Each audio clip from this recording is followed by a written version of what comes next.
नमस्ते दोस्तों। स्वागत है आपका आपके अपने पसंदीदा channel listen good think good पर। यहाँ हम जटिल जीवन दर्शन और दुनिया की बेहतरीन किताबों के ज्ञान को सरल भाषा में ऑडियो बुक्स और समरी के जरिए आप तक पहुँचाते हैं। अगर आप खुद को बेहतर बनाने और मानसिक शांति की तलाश में हैं, तो इस सफर में हमारे साथ जुड़ें। आज हम एक ऐसी जापानी कला और जीवन शैली के बारे में बात करेंगे जो आपकी पूरी जिंदगी को देखने का नजरिया बदल देगी। किताब का नाम है वाबी साबी, जिसे मशहूर लेखिका बेथ केम्पटन ने लिखा है। लेखिका ने इस किताब में जापान के उस प्राचीन रहस्य को उजागर किया है जो हमें सिखाता है कि पूर्णता के पीछे भागना छोड़कर हम कैसे साधारण और अधूरी चीजों में भी खुशी ढूंढ सकते हैं। क्या आप भी हर वक्त परफेक्ट दिखने, परफेक्ट घर बनाने या परफेक्ट करियर की रेस में थक चुके हैं? क्या आपको लगता है कि खुशी सिर्फ तब मिलेगी जब सब कुछ सही होगा? रुकिए, आज की ये ऑडियो बुक समरी आपको सिखाएगी कि कैसे आपकी कमियां ही आपकी सबसे बड़ी खूबसूरती हैं। इस वीडियो के अंत तक आप जान पाएंगे कि जापानी लोग अपनी भागदौड़ भरी जिंदगी में भी इतनी शांति और संतुष्टि कैसे बनाए रखते हैं।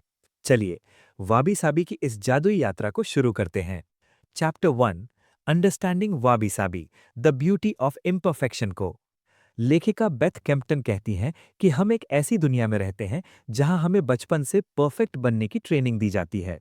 Perfect marks, perfect body, perfect career. लेकिन वाबी साबी कहता है, परफेक्शन एक धोखा है, एक भ्रम है। वाबी साबी दो शब्दों से मिलकर बना है। पहला, वाबी यानी सादगी में रहने का आनंद और प्रकृति के साथ तालमेल। दूसरा, साबी यानी समय के बीतने के साथ आने वाली खूबसूरती, जैसे पुराने पड़ गए पत्तों या किसी पुरानी वस्तु पर पड़ी दरारें। संक्षिप्त में कहें तो वाबी साबी का अर्थ है अपूर्णता को स्वीकार करना और उसमें सुंदरता को महसूस करना। इसे समझने के लिए चलिए एक छोटी सी कहानी सुनते हैं। जापान के एक छोटे से गांव में एक बूढ़ा कुम्हार रहता था। एक दिन उसके पास एक अमीर व्यापारी आया और उसने सबसे सुंदर और चमकता हुआ मिट्टी का बर्तन मांगा। कुम्हार ने उसे एक बर्तन दिखाया जो बिल्कुल सादा था। उस पर कुछ मामूली सी दरारें थीं और उसका आकार भी थोड़ा टेढ़ा मेढ़ा था। व्यापारी चढ़ गया। उसने कहा, "यह तो अधूरा है, इसमें कमियां हैं। मुझे तो एकदम परफेक्ट बर्तन चाहिए।" कुम्हार मुस्कुराया और बोला, "साहब, जिस बर्तन की आप तारीफ कर रहे हैं वो मशीन से बना है, उसका कोई अस्तित्व नहीं है। लेकिन ये टेढ़ा मेढ़ा बर्तन जिसे आप अधूरा कह रहे हैं, इसमें इस मिट्टी की असलियत है। इसे बनाने वाले के हाथों का संघर्ष है और समय की छाप है। ये दरारें ही तो इसे दूसरों से अलग और कीमती बनाती हैं।" व्यापारी को बात समझ आ गई। वाबी साबी भी हमें यही सिखाता है कि जिस दरार या कमी को हम छिपाने की कोशिश करते हैं, वही दरअसल हमारी असली पहचान और सुंदरता है। चैप्टर 1 में लेखिका 3 मुख्य बातें बताती हैं। पहला, सब कुछ बदल रहा है, एवरीथिंग इज चेंजिंग। जैसे मौसम बदलता है वैसे ही हमारा शरीर और परिस्थितियां भी बदलेंगी। इसे स्वीकार करें। दूसरा, कुछ भी अधूरा नहीं है, नथिंग इज अनफिनिश्ड। हम अक्सर सोचते हैं कि जब मुझे वो नौकरी मिल जाएगी तब मैं पूरा हो जाऊंगा। वाबी साबी कहता है कि आप आज इसी वक्त अपनी कमियों के साथ भी पूरे हैं। तीसरा, सादगी ही विलासिता है, सिंप्लिसिटी इज लग्जरी। बहुत सारी चीजों को इकट्ठा करने के बजाय जो आपके पास है उसकी गहराई को महसूस करें। तो दोस्तों, आज से खुद को आईने में देखते वक्त या अपनी असफलताओं को याद करते वक्त खुद को कमतर न समझें। याद रखें उस कुम्हार की बात, आपकी दरारें ही आपको कीमती बनाती हैं। अगले चैप्टर में हम बात करेंगे कि कैसे हम अपनी लाइफस्टाइल को सिंपल बना सकते हैं। अगर ये कहानी और वाबी साबी का ये मतलब आपको पसंद आया तो कमेंट में आई एम इम्परफेक्टली परफेक्ट जरूर लिखें। सब्सक्राइब करें लिसन गुड थिंक गुड को, क्योंकि यहाँ हम अच्छा सुनते हैं और अच्छा सोचते हैं। नमस्ते दोस्तों, लिसन गुड थिंक गुड पर आपका एक बार फिर स्वागत है। पिछले चैप्टर में हमने समझा कि कमियां ही खूबसूरती हैं। अब हम चैप्टर 2, एम्ब्रेसिंग सिंप्लिसिटी की बात करेंगे। क्या आपने कभी गौर किया है कि हम जितना ज्यादा सामान और लग्जरी इकट्ठा करते हैं, हमारा मन उतना ही अशांत होता जाता है? लेखिका बेथ केम्पटन कहती हैं कि वाबी साबी सिर्फ एक विचार नहीं, बल्कि एक जीने का ढंग है। जापानी दर्शन में एक शब्द है कंसो। इसका मतलब है ऐसी सादगी जिसमें दिखावा बिल्कुल ना हो। लेखिका कहती हैं कि सादगी का मतलब कंगाली नहीं है। इसका मतलब है अपने जीवन से उस हर चीज को हटा देना जो जरूरी नहीं है, ताकि जो खास है उसके लिए जगह बच सके। एक बार एक अमीर आदमी एक जैन मास्टर के पास गया। वो आदमी बहुत परेशान था क्योंकि उसके पास सब कुछ था फिर भी उसे सुकून नहीं मिलता था। उसका घर दुनिया की सबसे महंगी चीजों से भरा था। जैन मास्टर उसे अपने छोटे से कमरे में ले गए। कमरे में सिर्फ एक चटाई, एक छोटा सा मिट्टी का फूलदान और एक खिड़की थी जिससे आसमान दिखता था। अमीर आदमी ने पूछा, महाराज, आप इतने खाली कमरे में कैसे रह लेते हैं? यहाँ तो कुछ भी नहीं है। जैन मास्टर मुस्कुराए और बोले, मेरे पास जो खिड़की है उससे मुझे पूरा आसमान दिखता है। क्योंकि मेरा कमरा खाली है, इसलिए यहाँ ताज़ी हवा और सुकून के लिए जगह है। तुम्हारे पास सामान तो बहुत है, लेकिन सुकून बैठने के लिए तुम्हारे घर में जगह ही नहीं बची है। दोस्तों, यही वाबी साबी की सादगी है। जब हम दिखावे की चीज़ों से अपना घर और दिमाग खाली करते हैं, तब वहाँ शांति का प्रवेश होता है। लेखिका ने इस चैप्टर में 3 व्यावहारिक तरीके बताए हैं। नंबर 1, डीक्लटर योर स्पेस, जगह साफ करें। अपने घर के एक कोने को वाबी साबी कॉर्नर बनाएं। वहां सिर्फ वो चीजें रखें जो आपके दिल के करीब हों, न कि वो जो महंगी हों। नंबर 2, नेचुरल मटेरियल्स, प्राकृतिक चीजें। प्लास्टिक और बनावटी चीजों के बजाय मिट्टी, लकड़ी और सूती कपड़ों का इस्तेमाल करें। ये चीजें हमें जमीन से जोड़े रखती हैं। नंबर 3, अप्रिशिएट द ऑर्डिनरी, साधारण में खास देखें। सुबह की चाय को एक खूबसूरत अनुभव बनाएं। चाय के कप की गर्मी और उसकी खुशबू को महसूस करें। यही सच्ची विलासिता यानी लग्जरी है। तो दोस्तों, चैप्टर 2 हमें सिखाता है कि लेस इज मोर।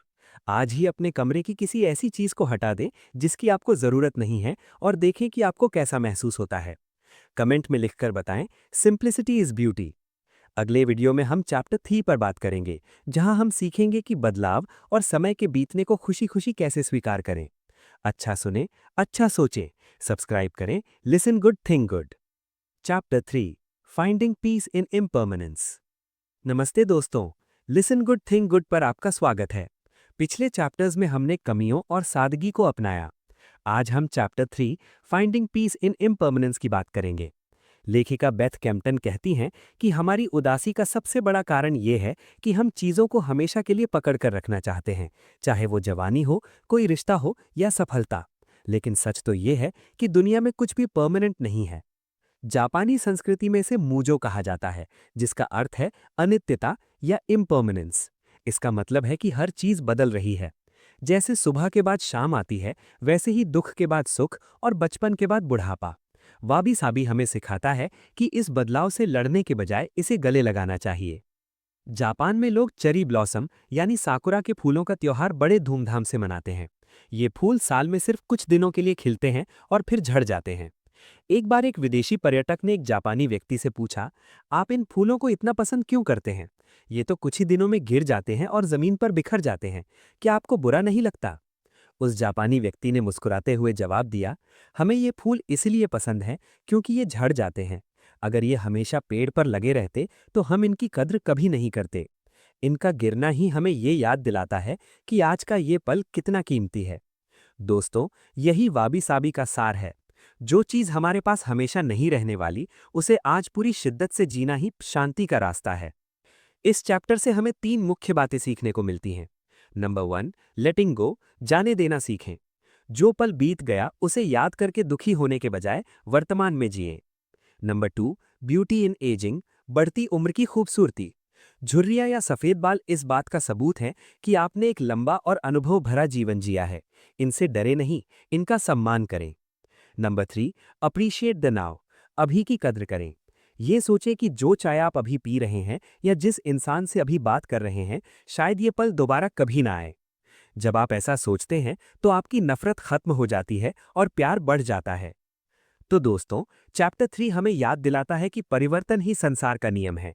जो बदल रहा है उसे बदलने दें और जो आपके पास अभी है उसमें सुकून ढूंढें। कमेंट में लिखें, आई एक्सेप्ट चेंज। अगले वीडियो में हम चैप्टर 4 पर चर्चा करेंगे, जहां हम सीखेंगे कि अपनी असली पहचान यानी ऑथेंटिसिटी को कैसे पहचानें। अच्छा सुने, अच्छा सोचें। सब्सक्राइब करें, लिसन गुड थिंक गुड। नमस्ते दोस्तों, लिसन गुड थिंक गुड में आपका स्वागत है। पिछले चैप्टर्स में हमने सादगी और बदलाव को समझा। अब हम chapter 4, cultivating authenticity and inner harmony की बात करेंगे। आज की सोशल मीडिया वाली दुनिया में हम सब पर एक परफेक्ट इमेज बनाए रखने का भारी दबाव है। हम दूसरों को खुश करने के लिए मुखौटे पहनकर घूमते हैं। लेकिन वाबी साबी कहता है कि सबसे बड़ी शांति तब मिलती है जब आप वो बनते हैं जो आप वास्तव में हैं। लेखिका बेथ कैम्पटन बताती हैं कि ऑथेंटिसिटी यानी असलियत का मतलब है अपनी खूबियों और अपनी कमियों दोनों को ईमानदारी से स्वीकार करना। जब हम अपनी सच्चाई को छिपाना बंद कर देते हैं तो हमारे मन के अंदर का संघर्ष खत्म हो जाता है और इनर हार्मनी यानी भीतरी शांति पैदा होती है। एक बार एक जंगल में एक बहुत ही अजीब सा टेढ़ा मेढ़ा पेड़ था। उसके पास ही एक सीधा और लंबा देवदार का पेड़ खड़ा था। सीधा पेड़ हमेशा टेढ़े पेड़ का मजाक उड़ाता और कहता, देखो तुम कितने बदसूरत हो, तुम्हारी कोई भी टहनी सीधी नहीं है। टेढ़ा पेड़ बहुत दुखी रहता और खुद को कोसता। एक दिन जंगल में लकड़हारे आए। उन्होंने सीधा और लंबा पेड़ देखा और कहा, यह एकदम परफेक्ट है, इसकी लकड़ी से अच्छा फर्नीचर बनेगा। और उन्होंने उसे काट दिया। जब वो टेढ़े मेढ़े पेड़ के पास आए तो उन्होंने उसे देखा और छोड़ दिया, ये कहकर कि ये किसी काम का नहीं है, ये तो बहुत अजीब है। उस दिन उस पेड़ को समझ आया कि उसकी अपूर्णता और उसका अलग होना ही दरअसल उसकी सबसे बड़ी ताकत थी, जिसने उसकी जान बचाई। दोस्तों, हम भी अक्सर दूसरों की तरह सीधा और परफेक्ट बनने की कोशिश में अपनी वो खासियत खो देते हैं जो हमें बचा सकती है या हमें सुकून दे सकती है। लेखिका ने इस चैप्टर में 3 व्यवहारिक कदम बताए हैं। 1. स्टॉप कंपेयरिंग, तुलना बंद करें। आपकी लाइफ का बिहाइंड द सीन्स किसी और के हाईलाइट रील जैसा नहीं हो सकता। अपनी यात्रा का सम्मान करें। 2. लिसन टू योर गट, अपने अंतर्मन की सुने। क्या आप वो काम कर रहे हैं जो आपको पसंद है या वो जो दुनिया को पसंद है? अपनी अंदरूनी आवाज को पहचानें। 3. सेलिब्रेट योर क्वर्क्स, अपनी अजीबता का जश्न मनाएं। आपकी वो बातें जो दूसरों को अजीब लगती हैं, वही आपकी ओरिजिनलिटी हैं, उन्हें छिपाएं नहीं। तो दोस्तों, चैप्टर 4 हमें ये सिखाता है कि दुनिया का सबसे मुश्किल काम है खुद बने रहना, लेकिन इसका फल सबसे मीठा है। कमेंट में लिखकर बताएं, आई एम ऑथेंटिक। अगले वीडियो में हम चैप्टर 5 पर चर्चा करेंगे, जहां हम सीखेंगे कि वाबी साबी के सिद्धांतों से हम अपनी क्रिएटिविटी यानी रचनात्मकता को कैसे बढ़ा सकते हैं। अच्छा सुने, अच्छा सोचें। सब्सक्राइब करें लिसन गुड थिंक गुड। नमस्ते दोस्तों, लिसन गुड थिंक गुड पर आपका स्वागत है। अब तक हमने वाबी साबी को जीवन में उतारना सीखा। आज हम बात करेंगे चैप्टर 5 क्रिएटिव इंस्पिरेशन की। क्या आपके साथ कभी ऐसा हुआ है कि आप कुछ शुरू करना चाहते थे, शायद एक पेंटिंग, एक ब्लॉग या एक बिजनेस, लेकिन आपने ये सोचकर शुरू नहीं किया कि अभी मैं तैयार नहीं हूं या ये परफेक्ट नहीं बनेगा? लेखिका बेथ कैम्पटन कहती हैं कि परफेक्शन का यही डर हमारी रचनात्मकता का सबसे बड़ा दुश्मन है। वाबी साबी रचनात्मकता का मतलब ये नहीं है कि आप दुनिया की सबसे सुंदर चीज बनाएं। इसका मतलब है ऐसी चीज बनाना जिसमें जान हो, जिसमें आपकी रूह झलकती हो। एक ऐसी रचना जो कच्ची यानी रॉ हो, असली हो और जो देखने वाले के दिल को छू ले। जापान के एक मशहूर चित्रकार की कहानी है। उनके पास एक शिष्य आया जो बहुत ही बारीकी से चित्र बनाता था, लेकिन उसके चित्रों में कोई भावना नहीं होती थी। वो घंटों तक एक लकीर को सीधा करने में बिता देता था। एक दिन गुरु ने उससे कहा, आज तुम अपनी आंखें बंद करके चित्र बनाओ। शिष्य डर गया। उसने कहा, गुरुजी, बिना देखे तो चित्र गंदा और टेढ़ा मेढ़ा बनेगा। गुरु ने कहा, वही तो मैं देखना चाहता हूं। जब शिष्य ने बिना देखे चित्र बनाया तो उसमें कहीं रंग बाहर निकल गया था, कहीं लकीरें मोटी थीं। लेकिन जब उसने आंखें खोली तो उसने देखा कि उस चित्र में एक अजीब सा ठहराव और गहराई थी। गुरु ने कहा, जब तुम सीधा बनाने की कोशिश कर रहे थे तब तुम सिर्फ अपने दिमाग का इस्तेमाल कर रहे थे। आज जब तुमने गलतियां होने दी तब तुमने अपने दिल से काम किया। दोस्तों, वाबी साबी हमें यही सिखाता है कि क्रिएटिविटी गलतियों से डरने में नहीं, बल्कि उन गलतियों को अपनी कला का हिस्सा बनाने में है। लेखिका इस चैप्टर में 3 सुझाव देती हैं। 1. प्रोसेस ओवर रिजल्ट, प्रक्रिया पर ध्यान दें। नतीजे की चिंता छोड़ दें कि लोग क्या कहेंगे, बनाने के आनंद पर ध्यान दें। 2. यूज नेचुरल फ्लॉज, कमियों का इस्तेमाल करें। अगर आप कुछ बना रहे हैं और कोई गलती हो जाए तो उसे सुधारने के बजाय उसे अपनी कला का एक यूनिक स्टाइल बना लें। 3. स्पेस फॉर ब्रेथ, खाली जगह छोड़ें। जापानी कला में माँ का बहुत महत्व है, जिसका अर्थ है खाली जगह। अपनी रचना को बहुत ज्यादा न भरें, उसे सांस लेने दें। तो दोस्तों, अगर आपके मन में भी कोई आइडिया है तो उसे आज ही शुरू करें। याद रखें, एक अधूरा लेकिन सच्चा काम उस परफेक्ट काम से बेहतर है जो कभी शुरू ही नहीं हुआ। कमेंट में लिखकर बताएं, आई एम अ क्रिएटर। अगले वीडियो में हम बात करेंगे चैप्टर 6 की, जहां हम सीखेंगे कि वाबी साबी को अपनी रोजमर्रा की जिंदगी और रिश्तों में असल में कैसे लागू करें। अच्छा सुने, अच्छा सोचें। सब्सक्राइब करें लिसन गुड थिंक गुड। नमस्ते दोस्तों, लिसन गुड थिंक गुड में आपका स्वागत है।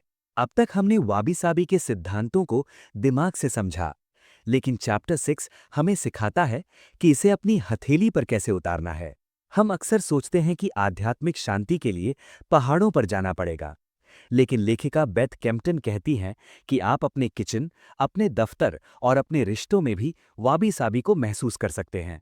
इस चैप्टर का मुख्य मंत्र है होशपूर्वक जीना, माइंडफुल लिविंग। वाबी साबी को लागू करने का मतलब है कि आप अपनी रोजमर्रा की बोरिंग लगने वाली चीजों में भी एक लय और एक सुंदरता ढूंढ लें। दो सहेलियां थीं, अदिति और मीरा। अदिति का घर किसी आलीशान होटल जैसा था, सब कुछ सफेद, महंगा और अपनी जगह पर फिक्स। लेकिन अदिति हमेशा तनाव में रहती थी कि कहीं कोई दाग न लग जाए या कोई चीज टूट न जाए। उसके घर में मेहमानों को भी डर लगता था। वहीं मीरा का घर साधारण था।